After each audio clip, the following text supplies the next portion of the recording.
Today, we have a story about a group of wizards who look down on the filthy half-orc.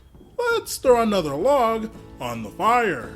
When I was relatively new to D&D 5e, I found a game online via Roll20. The party was all spellcasters, either wizards, sorcerers, or warlocks.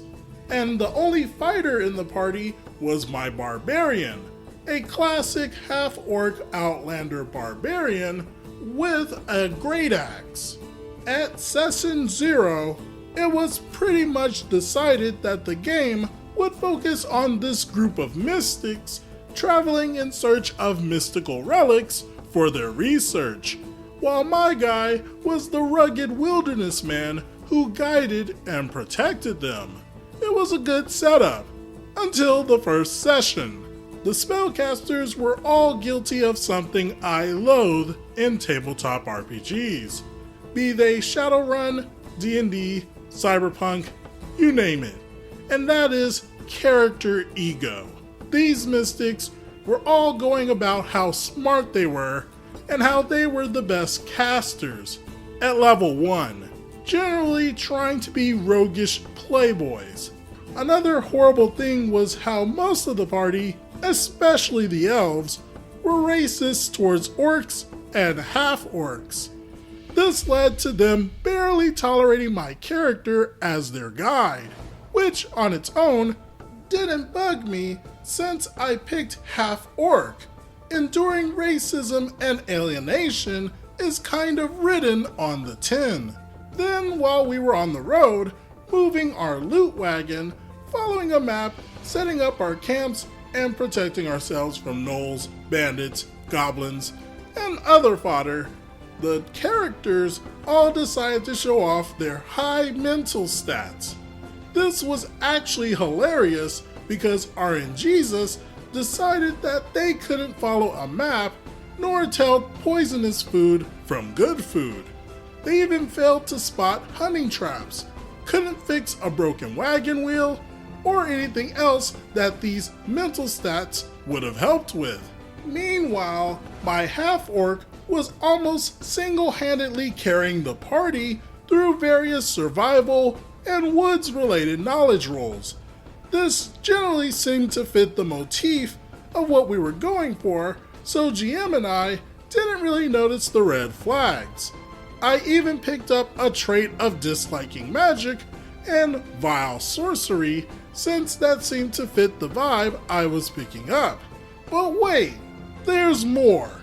Eventually, several sessions in, we ended up getting hunted by these homebrew monsters, and my character knew that they were colorblind. So to bypass the overwhelming number of unseen enemies, I had to take off some of the party's bright green/blue robes, the colors that they could see, which was highly offensive to several of the party members, and one even responded aggressively, accusing me of being a superstitious greenskin and even trying to rob them by making up a story to justify me taking their expensive robes, which were just commoner clothes. At this point, their character attitudes were getting on my nerves, but it wasn't atrocious. But then he went on this rant about me being a barbarous, thieving, baby-eating, demon-worshipping, marauding savage, and my barbarian finally just headbutted the sorcerer to the ground. This wasn't an attack that dealt damage. It was just a thing that the GM had us roll off for. But it seemed the player was angered by this, so he drew a dagger on me. He swung and missed. Then I tried telling him to sheath his blade because the real monsters out there would get us if we were busy quarreling like children. I got a magic missile to the face for my trouble. Enraged, I brought my great axe down on the sorcerer and cleaved him in half in a single blow. No death save. With 1d12 plus 4 damage, it's pretty easy to outright kill a first level sorcerer, with 4 to 6 hit points. The rest of the party immediately turned against me and began casting spells. Thankfully, I had a lot of health, made most of my saving throws, and took relatively little damage. All the while, I was either outright killing or knocking down every caster in the party with a single blow from my great axe. Eventually, they did down me. However, being a half-orc, I was able to get back up with a single hit point.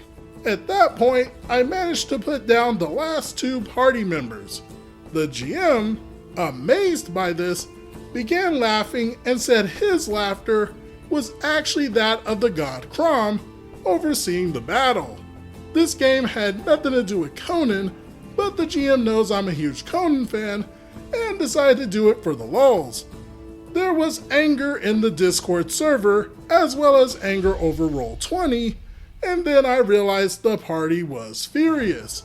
All but one of the casters left the voice chat and the server. Meanwhile, the GM and I were kind of confused by the sudden rage.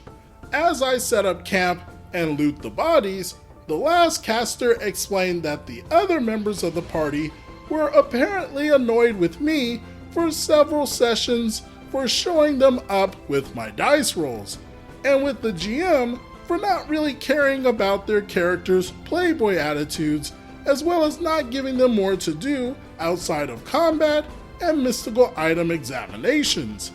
I felt horrible hearing this since I don't want to inhibit anyone's fun, and the GM was the same, but nobody ever indicated that they were dissatisfied with the game as it was.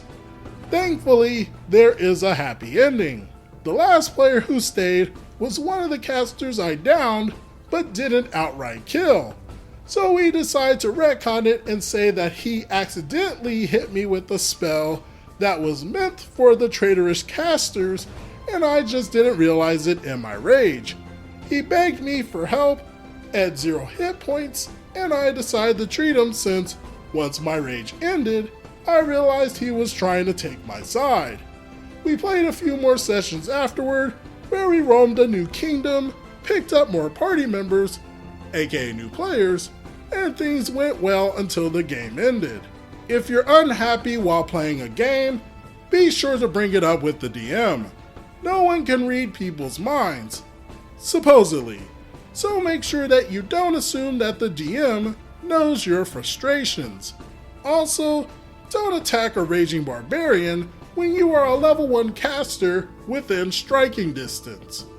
What do you all think about this situation?